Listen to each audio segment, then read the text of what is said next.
Hello there. Yeah, look, an astonishing story because Apple has lost a trademark fight in China. A firm which sells leather handbags and other leather goods can continue using the name iPhone. A court in Beijing ruled in favour of the Chinese tech company which trademarked iPhone for its leather products in China. I think it's been doing that since 2010. Now, in a moment, we're going to be speaking to Roland Mallinson, who's head of trademarks and a partner at the law firm Taylor Wessing. But first, let's go to Beijing live to our very own Stephen McDonald, who has been following this. Stephen, good to see you as always, mate. Again, I keep saying it's an astonishing story. How did this little Chinese manufacturer manage to beat the most valuable company in the world? Yes, when you first look at it, it seems totally bizarre, and yet, I suppose in a legal context, it makes sense. The Chinese company Xintong Tendi has just beaten Apple in the courts and can sell its leather bags under the trademark iPhone. Now, these are bags you might put a laptop into or a small phone into, even an Apple product. Apple took this company to the local trademark authorities, lost, then went to a lower Beijing court, lost again, and has just lost in Beijing's highest court. Now, crucially, Apple was not able to prove that in 2007, when the local Chinese company started its trademark process, that it already had an established famous brand here, iPhone, because it wasn't until 2 years later, 2009, that iPhones started being sold here. So the Chinese courts have believed, legally at least, that this local Chinese company has acted in good faith. So in China, you can now buy yourself an iPhone bag, which has nothing to do with Apple, and it's completely legal. Well, there you go. Stephen, pick us up an iPhone, will you, from China? I want to see one of these things. We'll talk to you soon. Stephen McDonald there. Look, as promised, let's talk to Roland here. You're a trademark expert, Roland. We always appreciate your time. I'm just wondering, this little baby right here, a very important product for Apple. 68% of all Apple's profits come from the sale of iPhones. So I'm wondering how damaging and China is Apple's future market. How damaging is this for the iPhone brand in China?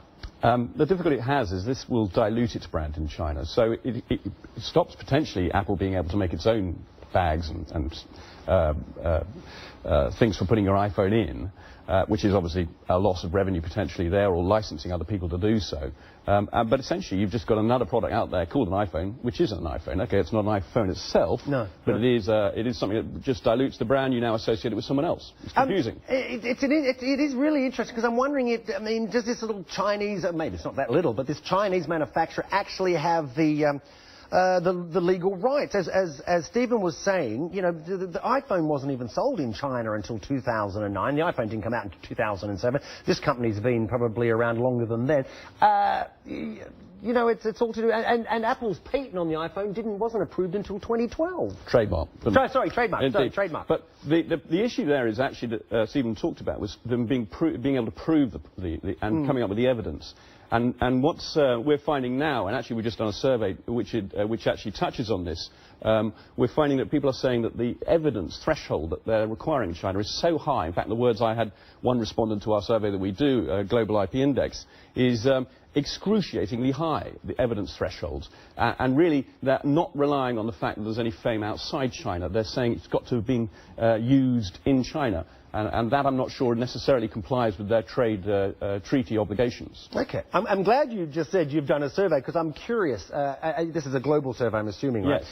But you've dealt with companies dealing with China. I'm just wondering, would other companies be watching something like this very closely? Companies that are either doing or want this in China. It seems to be getting a little tougher. It's definitely getting tougher. And indeed, other companies are already suffering this. So we have Hugo Boss has had problems. Gucci has had problems with brands that are similar or identical to their brands, and essentially they're hitting up against very high thresholds of evidence, and actually there's a feeling that the courts are slightly tainted against foreign companies and actually favouring local companies, and this is a new issue, or it's an increasing problem. It wasn't so much the case a few years ago. Okay, well, interesting stuff. No doubt we'll be speaking to you again, Roland. We appreciate it. Roland Mallinson there from Taylor Wessing talking to us about this Apple trademark battle in China.